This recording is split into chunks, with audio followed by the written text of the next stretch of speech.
ہم عبرانیوں کے خط کا مطالعہ کر رہے ہیں اور یہ تقریباً 2 مہینے سے زیادہ کا عرصہ گزر چکا ہے اور ہم مسلسل، میرا ایمان ہے کہ ہم ایمان میں بڑھ رہے ہیں. ایسا ہی ہے؟ اور ہم ایمان میں بڑھ رہے ہیں، ہم ایمان میں بڑھتے رہیں گے، کیونکہ ایمان جو ہے وہ ایسی چیز ہے جو بڑھتی ہے. ایسی چیز ہے جیسے ہم پودا لگاتے ہیں اور پودا ہم دیکھتے ہیں کہ وہ آہستہ آہستہ آہستہ بڑھتا ہے اور تناور درخت بنتا ہے. اگر وہ پھلدار ہے تو پھر وہ پھل دیتا ہے، ٹھیک ہے. اگر وہ سایہ دار ہے تو پھر وہ سایہ دیتا ہے. اسی طرح ایمان جو ہے، ایمان ایک زندہ چیز ہے نا، ٹھیک ہے. ایمان ایک زندہ چیز ہے جو گرو کرتی ہے، جو بڑھتی ہے، جو نشو و نما پاتی ہے. ہم پڑھیں گے کلام مقدس میں سے عبرانیوں کے نام خط، اس کا 11واں باب اور اس کی پہلی 3 آیات. غور سے سنیے. کلام مقدس میں لکھا ہے، اب ایمان امید کی ہوئی چیزوں کا اعتماد اور ان دیکھی چیزوں کا ثبوت ہے، کیونکہ اسی کی بابت بزرگوں کے حق میں اچھی گواہی دی گئی. ایمان ہی سے ہم معلوم کرتے ہیں کہ عالم خدا کے کہنے سے بنے. یہ نہیں کہ جو کچھ نظر آتا ہے ظاہری چیزوں سے بنا ہو. کلام مقدس کے پڑھے اور سنے جانے پر اس کی برکت ہو. آمین. کلام مقدس میں سے میں نے کہا کہ ہم عبرانیوں کے خط کا مطالعہ کر رہے ہیں اور پہلے 10 ابواب تک جب ہم پہنچتے ہیں تو ہم دیکھتے ہیں، ہم سیکھتے ہیں کہ عبرانیوں کا مصنف خداوند یسوع کو خدا کا بیٹا ثابت کرتا ہے، نبیوں سے افضل ثابت کرتا ہے اور موسیٰ سے افضل ثابت کرتا ہے، فرشتوں سے افضل ثابت کرتا ہے اور تمام جو پرانے عہد نامے کے رہنما ہیں، لیڈرز ہیں اور جو بھی نبی ہیں، ان سب سے کیا کرتا ہے؟ افضل ثابت کرتا ہے اور ایمان کا بانی ثابت کرتا ہے اور ملک صدق کے کاہن کے طور پر اس کو بادشاہ اور سردار کاہن ثابت کرتا ہے. لاویوں کے کہانت کے نظام سے افضل ثابت کرتا ہے. اور اب ہم پہنچے ہیں 11ویں باب پر. 10ویں باب تک وہ کلیسیا کی، اپنے سننے والوں کی، اپنے سامعین کی، اپنے مخاطبین کی تنبیہ کرتا ہے، ان کو شرمندہ بھی کرتا ہے. ان کی مسیحی جو زندگی ہے اس میں سے وہ جب گزر رہے ہیں تو ان میں ان کے ایمان کو مضبوط بھی کرتا ہے. اور جب ہم 11ویں باب تک پہنچتے ہیں تو پھر ہم دیکھتے ہیں کہ 11واں باب جو ہے وہ عبرانیوں کے خط کا کلائمیکس. 11واں باب جو ہے وہ عبرانیوں کے خط کا نقطہ عروج ہے، جس میں ہم دیکھتے ہیں کہ وہ ایمان کی بات کرتا ہے اور کلیسیا کو، اپنے سننے والوں کو اس نقطے پر لے کر آتا ہے کہ جس کے بغیر، وہ کیا چیز ہے؟ ایمان. ایمان کے بغیر ان کا آگے بڑھنا ناممکن ہے. ایمان کے بغیر خدا کو پسند آنا ناممکن ہے. اور ہم دیکھتے ہیں کہ اس کتاب میں، کون سی کتاب؟ عبرانیوں کی کتاب میں، عبرانیوں کے خط میں جگہ جگہ ذکر ہوا ہے. یہ خط ان ایمانداروں کو لکھا گیا ہے، ان لوگوں کو لکھا گیا ہے جو اپنے ایمان کی جنگ لڑ رہے ہیں، جنہیں اپنے ایمان کی وجہ سے اعزار رسانی کا سامنا ہے، جنہیں اپنے ایمان کی وجہ سے نفرت کا سامنا ہے، مسترد کیے جانے کا سامنا ہے، ریجیکشن کا سامنا ہے، اور جہاں سے وہ آئے ہیں اس طرف واپس لوٹ جانے کا خطرہ بھی موجود ہے، اس طرف واپس لوٹ جانے کا اندیشہ بھی موجود ہے، اس طرف واپس لوٹ جانے کی آزمائش بھی موجود ہے. اور وہ ان کو تنبیہ کرتا ہے اور اپنے ریڈرز کو جو بھی یہ خط پڑھیں گے، ایون ہماری جو موجودہ کلیسیا ہے، ٹیلنٹس چرچ ہے، پاکستان کی کلیسیا جو ہے، ان کے لیے بھی، اپنے قارئین کے لیے، اپنے مخاطبین، اپنے سامعین کے لیے، اپنی آڈینس اور کلیسیا سے وہ کیا چاہتا ہے؟ مصنف جو ہے، جو عبرانیوں کا مصنف ہے، وہ ہم سب سے کیا چاہتا ہے؟ وہ اس وقت 2000 سال پہلے جن کو وہ لکھتا ہے، ان سے وہ کیا چاہتا ہے؟ وہ چاہتا ہے کہ وہ اپنے ایمان پر قائم رہیں، چاہے کچھ بھی ہو جائے۔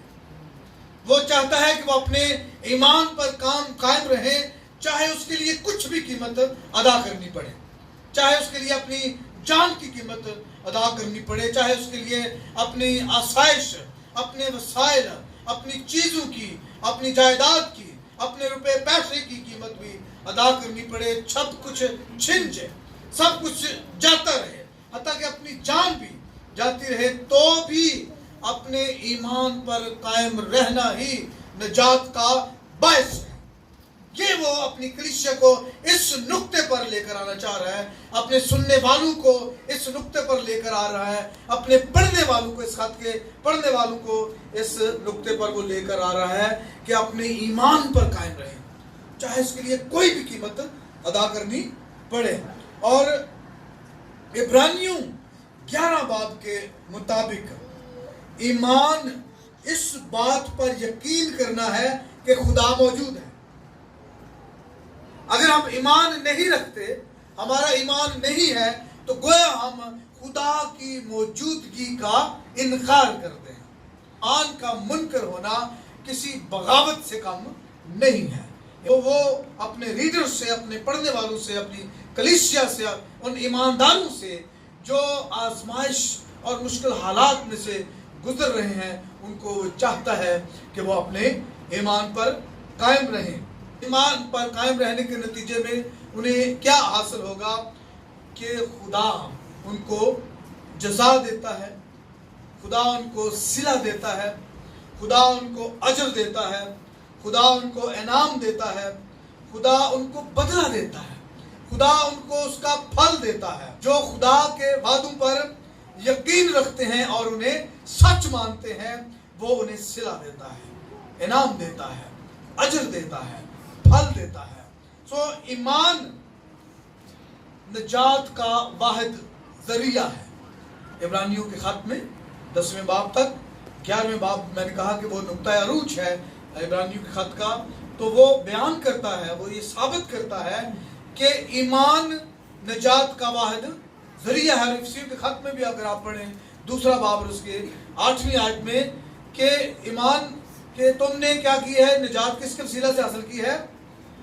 ایمان سے، فضل ہی کے وسیلہ سے نجات حاصل کی ہے۔ بیسک اور بنیادی چیز کیا ہے؟ ایمان ہے۔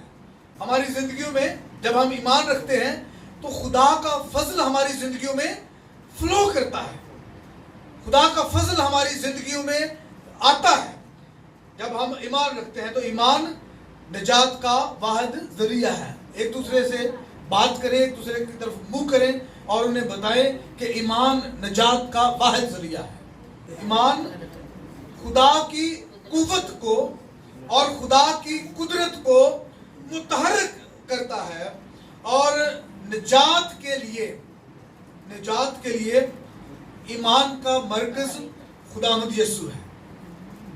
اسی نقطے پر وہ لے کر آ رہے ہیں۔ عبرانیوں کا مصنف اپنے پڑھنے والوں کو اس نقطے پر لے کر آ رہا ہے کہ نجات کے لیے ایمان کا مرکز کون ہے؟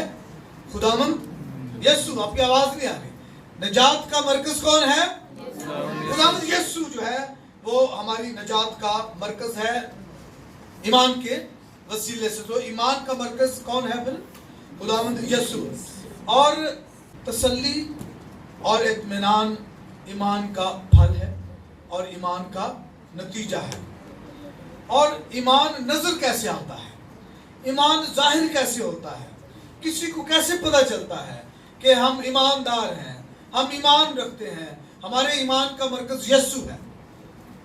ایمان ظاہر ہوتا ہے ہمارے کاموں سے، ایمان ظاہر ہوتا ہے ہمارے اعمال سے، ایمان ظاہر ہوتا ہے ہمارے چلنے پھرنے سے، ہمارے بول چال سے، ہمارے اٹھنے بیٹھنے سے، ہماری گفتگو سے، ہماری نشست و برخاست سے ایمان جو ہے وہ ظاہر ہوتا ہے۔ اور جب عبرانیوں 11 باب ہم پڑھتے ہیں تو ہمیں پوری بائبل میں سے ایمان کی گونج سنائی دیتی ہے، پوری بائبل میں سے۔ جب ہم صرف ایمان کے حوالے سے عبرانیوں کا 11واں باب پڑھتے ہیں تو ہمیں پوری بائبل میں سے ایمان کی گونج سنائی دیتی ہے، ایمان کا شور سنائی دیتا ہے۔ ہمیں ایمان لوگوں کا نظر آتا ہے، کیسے؟ ان کے کاموں کے وسیلہ سے، ان کے اعمال کے وسیلہ سے، ان کی فرما برداری کے وسیلہ سے، ان کی رویاؤں کے وسیلہ سے، خدا کے حکم پر عمل کرنے کے وسیلہ سے ہمیں ان کا ایمان نظر آتا ہے۔ اور عبرانیوں کا مصنف ایمان کو صرف بیان ہی نہیں کرتا، اگر کوئی ایمان کی تعریف پڑھنا چاہتا ہے، اگر کوئی ایمان کی تعریف جاننا چاہتا ہے، ڈیفینیشن آف فیتھ، تو وہ عبرانیوں کے خط کے 11ویں باب کی پہلی آیت پڑھے اور ایمان کی تعریف دیکھے کیا ہے۔ اب ایمان امید کی ہوئی چیزوں کا اعتماد اور اندیکھی چیزوں کا ثبوت ہے، اس سے بڑھ کر ایمان کی کوئی اور تعریف نہیں ہو سکتی۔ اس سے بڑھ کر ایمان کی کوئی بھی اور تعریف، بے شک بہت ساری تعریفیں ہو سکتی ہیں، لیکن عبرانیوں کے خط کے مصنف نے جو تعریف ایمان کی پیش کر دی ہے وہ میں سمجھتا ہوں حرف آخر ہے، کہ اب ایمان امید کی ہوئی چیزوں کا اعتماد ہے، ایسی چیزوں کے بارے میں اعتماد ہے، یقین ہے جو ہمیں نظر نہیں آتی، جو ہمیں دکھائی نہیں دیتی، ان اندیکھی چیزوں کا ثبوت ہے کہ وہ ہیں، اور کیونکہ اسی کی بابت بزرگوں کے حق میں اچھی گواہی دی گئی، اسی ایمان کی وسیلہ سے جتنے بھی بزرگوں کا ذکر اس باب میں ہوا ہے ان کے حق میں اچھی گواہی دی گئی ہے۔ اور پھر لکھا ہے کہ ایمان ہی سے ہم معلوم کرتے ہیں کہ عالم خدا کے کہنے سے بنے۔ جو انسان ہے وہ تخلیق کے کام میں سب سے آخری چیز ہے جو خدا نے تخلیق کی ہے۔ سب سے پہلے جو کچھ بھی خدا نے پیدا کیا، خدا نے کہا ہو جا، ہو گئی، خدا نے کہا ہو جا، ہو گئی، خدا نے کہا سورج بن جائے، چاند بن جائے، ستارے بن جائے، درخت بن جائے، پہاڑ بن جائے، پانی ہو، ایوری تھنگ، روشنی ہو، سارا کچھ بننے کے بعد جو آخری چیز جو خدا نے تخلیق کی وہ کون تھا؟ انسان۔ اور جب انسان نے دیکھا کہ ہر چیز جو ہے اس کے لیے تیار ہے، تو اس کو کیسے پتا چلا کہ یہ چیزیں جو ہے وہ موجود ہیں اور یہ کس نے تخلیق کی ہیں؟ تو تخلیق کی کہانی میں انسان آخری تخلیق شدہ چیز ہے۔ اپنے سے پہلے تخلیق شدہ چیزوں کے بارے میں جاننے کا صرف ایک ہی ذریعہ تھا، اور وہ کیا تھا؟ ایمان۔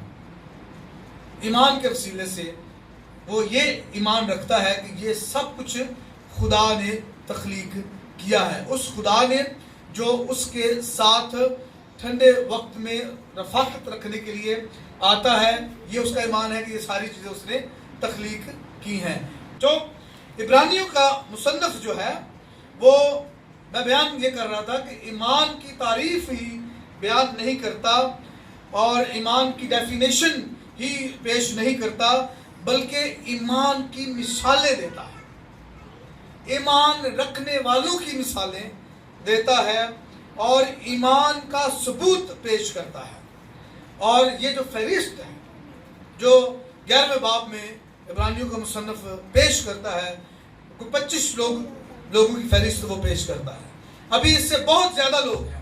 ابھی اس نے ایوب کا ذکر نہیں کیا، جب اس کی کھال اس کے جسم کے ساتھ چمٹ چکی سی، اس کی ہڈیاں دور سے گنی جا سکتی تھی، تو اس نے کہا کہ میں اسی جسم میں سے خدا کو دیکھوں گا۔ یہ ایمان کا نقطہ عروج ہے، یہ ایمان کی انتہا ہے کہ اس کے بچنے کی کوئی امید نہیں ہے۔ اس کے نوکر، اس کے رشتہ دار، اس کی بیوی، اس کے آس پاس کے رہنے والے لوگ سب اپنی امید ختم کر چکے تھے کہ اب یہ بچنے کا نہیں ہے، لیکن وہ ایمان کا سورما ایوب یہ کہہ رہا ہے کہ میں اسی ایمان کے ذریعہ سے میں اسی جسم میں سے خدا کو دیکھوں گا، میں پھر ریوائیو ہوں گا، میں پھر بحال ہوں گا، میں پھر تر و تازہ ہوں گا، میں پھر ٹھیک ٹھاک ہو جاؤں گا۔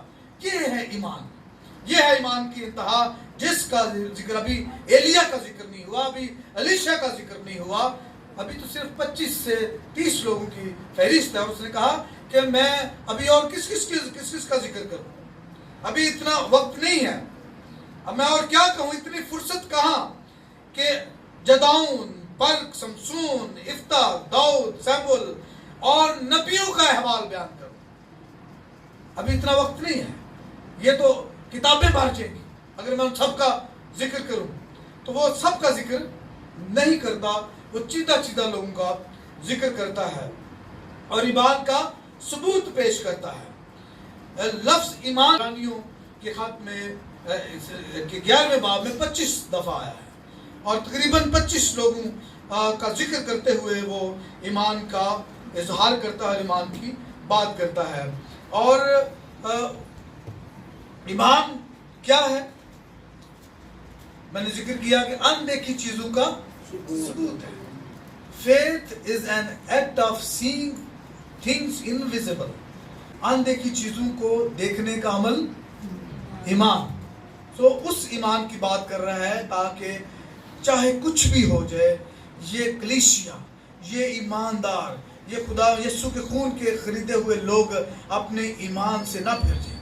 مشکلات دیکھیں تو ایمان سے پھر جائیں، دکھ دیکھیں تو ایمان سے پھر جائیں، اعزار ثانی آئے تو ایمان سے پھر جائیں، مصیبت آئے تو ایمان سے پھر جائیں۔ تو وہ ان کی ایمان کی مضبوطی کی بنیاد ایمان کا ثبوت دے کر دیتا ہے، اور ایمانداروں کو جو اولڈ ٹیسٹمنٹ میں، جو پرانے عہد نامے میں وہ ایماندار جنہوں نے دکھوں میں سے گزر کر اپنے ایمان کو قائم رکھا، ان کی مثالیں وہ دیتا ہے۔ حابل کا ذکر کرتا ہے، وہ کہتا ہے کہ حابل کی قربانی اس کے ایمان پر مبنی تھی، اسی لیے تو وہ قبول ہوئی، اگر وہ اس کا ایمان نہ ہوتا تو وہ قبول نہ ہوتی، جیسے قائن کی نہیں ہوئی۔ یہ نہیں کہ وہ بہت اچھی چیزیں لے کر آیا اور وہ کچھ زیادہ اچھی چیزیں نہیں لے کر آیا، نو، یہ قربانی قبول ہوئی ایمان کی بنیاد پر، کہ ایمان کس کا تھا، ایمان کس کا مضبوط تھا، ایمان کس کا کس پر تھا، اس کی بنیاد پر قربانی قبول ہوئی۔ اور پھر ہم دیکھتے ہیں ہنوک کا ذکر ہوا ہے، ہنوک کے ارد گرد، ہنوک کے آس پاس، ہنوک کے چوگرد بدی کے پہاڑ تھے، بدی اتنی زیادہ بڑھ چکی تھی، اس کے باوجود ہنوک خدا کے ساتھ ساتھ چلتا رہا۔ کیوں؟ ایمان کی وجہ سے، اس کا ایمان خدا پر تھا، آنے والی چیزوں کے اوپر تھا، خدا کے وعدوں پر تھا، اور اس بدی کی انتہا کے باوجود وہ خدا کے ساتھ ساتھ چلتا رہا۔ اور پھر ہم نوح کے بارے میں دیکھتے ہیں، عبرانیوں کا مصنف نوح کے بارے میں کہتا ہے کہ نوح جو ہے بارش کا ایک قطرہ دیکھے بغیر ایمان ہی سے 120 سال تک کشتی بناتا رہا۔ ابھی بارش کا ایک قطرہ نہیں گرا، ابھی بارش کا ایک قطرہ نہیں برسا، اور صرف اس ایمان پر کہ بارش برسے گی، سیلاب آئے گا، وہ کشتی بناتا رہا 120 سال تک۔ اور ایمان ہی سے ابراہیم جو ہے خدا کے کہنے پر چل پڑا، منزل کا کوئی پتہ نہیں، راستوں کا کوئی تعین نہیں، کوئی سوال نہیں، کوئی آرگیو نہیں، کوئی بحث و تکرار نہیں۔ خدا نے کہا اٹھ، اپنا ملک، اپنا شہر، اپنے خاندان کو چھوڑ، اور جہاں میں تجھے لے چلتا ہوں چل، اور وہ چل پڑا۔ کس کی بنیاد پر؟ ایمان کی بنیاد پر۔ اور یوسف، یعقوب کا بیٹا، وعدے کی سرزمین کو دیکھے بغیر ساری زندگی مصر میں رہا اور وہیں پر مرا، لیکن ایمان ہی سے اپنے بچوں کو، اپنی نسل کو وہ یہ باور کراتا ہے، یہ تنبیہ کرتا ہے، ان سے یہ وعدہ لیتا ہے کہ تم وعدے کی سرزمین میں جب جاؤ تو میری ہڈیاں ساتھ لے جاؤ۔ یہ امید کی انتہا ہے۔ تو جب کوئی سوال کرتا ہے یا کر سکتا ہے کہ میں اپنے غیبی مستقبل کے لیے آج کی یا اس جہان کی خوشیاں کیوں قربان کروں؟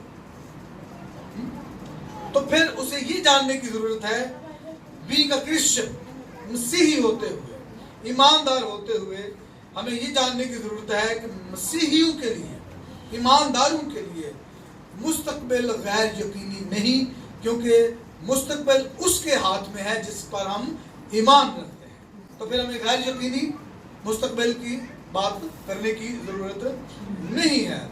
مقدس اگستین 11-12 سال کی عمر میں وہ بغاوت کر گیا اپنے خاندان سے، اپنی ماں سے، اور بدی کی طرف چل پڑا، اور اس کی ماں بشپ ایمبروز کے پاس گئی۔ اس نے کہا کہ میرے بیٹے کو بچانا۔ تو بشپ ایمبروز نے کہا کہ مونیکا، میں تیرے بیٹے کو نہیں بچا سکتا، تیرے بیٹے کو بچا سکتے ہیں تو تیرے آنسو، تیرے بیٹے کو بچا سکتے ہیں تو تیری دعا، تیرے بیٹے کو بچا سکتے ہیں تو تیرا ایمان، اس کے علاوہ کوئی دوسری چیز تیرے بیٹے کو نہیں بچا سکتی۔ اور وہ 6 سال تک گھٹنوں کے بال خدا کے حضور میں دعا کرتی رہی، خدا کے حضور میں ایمان رکھتی رہی اور آنسو بہاتی رہی، اور بالآخر 17 سال کی عمر میں اگسٹین واپس آتا ہے اور ایک بہت بڑا تھیولوجین بنتا ہے، علم الہیات کا ماہر بنتا ہے۔ موجودہ کلیسیا کی بنیاد میں اس کا اہم کردار ہے۔ کس کے ایمان کی وجہ سے؟ اس کی ماں کے ایمان کی وجہ سے۔ اور خداوند یسوع مسیح کو اس کے شاگردوں نے پوچھا، لوکا اور اس کا 17 باب ہے اور اس کی 5ویں آیت میں شاگردوں نے یسوع سے منت کی، اسے درخواست کی کہ اے خداوند ہمارے ایمان کو بڑھا۔ کیا کر؟ ہمارے ایمان کو بڑھا، ہمارا ایمان بہت تھوڑا ہے، بہت ہی چھوٹے پیمانے پر ہم اس کو ایکسرسائز کرتے ہیں، ایسا کر کے ہمارا ایمان بڑھ جائے۔ تو خداوند یسوع نے ان کو جواب دیا، اس نے کہا کہ اگر تمہارے دل میں، تمہارے اندر، تمہاری زندگی میں اس دانے کے برابر ایمان ہوتا، رائی کے دانے کے برابر ایمان ہوتا، اگر تم اس توت کے درخت کو حکم دیتے، کہتے کہ اکھڑ جا اور سمندر میں جا لگ، سمندر میں جا لگ، یہ نہیں کہ سمندر میں جا کے گر جا اور جا بہ جا، نہیں، جس طرح زمین پر لگا ہوا ہے اسی طرح اگر تم کہو ایمان کے مطابق تو وہ درخت سمندر میں کھڑا ہو جائے گا، سمندر میں لگ جائے گا۔ گو کہ بہت لہریں آتی ہیں، پانی متحرک ہے، جو پانی جو ہے وہ بہتا ہے، لیکن اس کے باوجود تمہارے ایمان کی وجہ سے سمندر کے اندر وہ پودا، وہ درخت لگ جائے گا، کھڑا ہو جائے گا۔ جس طرح وہ مٹی میں لگا ہے، زمین پر لگا ہے، اسی طرح سمندر میں بھی لگ جائے گا۔ اگر صرف رائی کے دانے کے برابر تمہارے اندر ایمان ہوتا تو وہ کہتے ہیں کہ دیکھو ایمان گرو کرتا ہے۔ رائی کے دانے جب زمین میں جاتا ہے تو پھر پودا نکلتا ہے اور پھر اس کے اوپر پرندے آ کر بسیرا کرتے ہیں۔ میں جب اپنی زندگی پر غور کرتا ہوں، جب میں انفرادی طور پر اپنی زندگی پر غور کرتا ہوں، خاندانی زندگی پر غور کرتا ہوں، تو میں یہ دعوے سے کہتا ہوں کہ اگر ہمارے زندگی میں رائی کے دانے کے برابر بھی ایمان نہ ہوتا تو ہم عالم مدہوشی میں جا چکے ہوتے۔ جس طرح جولائی 2020 سے لے کر جولائی 2021 تک ہمارے اوپر سے جو پانیوں کے سیلاب گزرے ہیں، مشکلات اور مصیبتیں گزری ہیں، اگر ہماری زندگی میں رائی کے دانے کے برابر ایمان نہ ہوتا تو ہم کبھی بھی زندہ نہ رہتے، ہم کبھی بھی ان حالات کا مقابلہ کرنے کے باوجود بھی کھڑے نہ رہتے۔ یہ خداوند کا فضل، یہ خداوند کی مرضی، یہ خداوند کی جو قوت، طاقت اور قدرت ہے کہ اس رائی کے دانے کے برابر ایمان کو اس نے ہماری زندگیوں میں بڑھایا، وہ ایمان ہماری زندگیوں میں گرو کیا، وہ نشو و نما پایا، اور آج میں آپ کے سامنے کھڑا خداوند کے کلام کی منادی کر رہا ہوں، خداوند کے کلام کو آپ کے ساتھ بانٹ رہا ہوں، اسی رائی کے دانے کے برابر ایمان کی وجہ سے آپ سب جانتے ہیں کہ کیسے کیسے اس ایک سال کے دوران ہماری زندگی میں مشکلات آئی ہیں، دکھ آئے ہیں، بیماری آئی ہیں، تکلیفیں آئی ہیں، اور مسترد کیے جانے کے ماحول میں سے، حالات میں سے ہم گزرے، لیکن خدا کے فضل سے ہم اپنے ایمان پر قائم رہے، انفرادی طور پر اور خاندانی طور پر بھی۔ اور آج ہم خدا کے حضور میں کھڑے ہو کر آپ کے سامنے اس کے نام کی گواہی دیتے ہیں اسی ایمان کی وسیلہ سے۔ اور یہی عبرانیوں کا مصنف چاہتا تھا، نہ صرف اس دور کی کلیسیا سے 2000 سال پہلے، بلکہ آج کے دور کی کلیسیا کو بھی یہی چاہتا ہے کہ حالات جیسے بھی ہوں، دکھ آئیں، مصیبت آئیں، اظہار ثانی آئے، تکلیفیں آئیں، ریجیکشن آئے، مسترد کیے جانے کا وقت آئے، تو تم اپنے ایمان پر قائم رہو، کچھ بھی ہو جائے، جان تک چلی جائے۔ Don't leave your faith, don't depart from your faith. اپنے ایمان پر قائم رہیں تو خداوند تمہیں اجر دے گا، صلہ دے گا، وہ جو بھی آپ کو نظر نہیں آتا، جس کو ابھی آپ دیکھ نہیں سکتے۔ آپ ایمان رکھتے ہیں آپ کے بچے چھوٹے ہیں، آپ ایمان رکھتے ہیں کہ یہ بچے جو ہے وہ اعلیٰ تعلیم حاصل کریں، یہ آپ کا ایمان ہے۔ ان بچوں کو اچھے ساتھی ملیں، یہ آپ کا ایمان ہے۔ ان بچوں کا مستقبل اچھا ہو، یہ آپ کا ایمان ہے۔ تو ایسا ہی ہوگا، ایسا ہی ہوگا، لیکن آپ کے ایمان کو بڑھتے رہنے کی ضرورت ہے، خدا کے ساتھ جڑے رہنے کی ضرورت ہے۔ میں انگور کا حقیقی درخت ہوں، تم میری ڈالیاں ہو۔ میں انگور کا حقیقی درخت ہوں، یسوع مسیح نے کہا، جو ڈالی مجھ میں قائم رہتی ہے بہت سا پھل لاتی ہے، اور جو ڈالی مجھ سے جدا ہو جاتی ہے، کیا ہوتا ہے اس کے ساتھ؟ وہ سوکھ جاتی ہے اور وہ آگ میں جلائی جاتی ہے، آگ میں ڈالی جاتی ہے۔ تو نتیجہ آپ کے سامنے ہے ایمان کا، ایمان کا نتیجہ آپ کے سامنے ہے، ایمان کا پھل آپ کے سامنے ہے۔ خداوند آپ کو اس کلام کے وسیلے سے برکت دے۔ God bless you.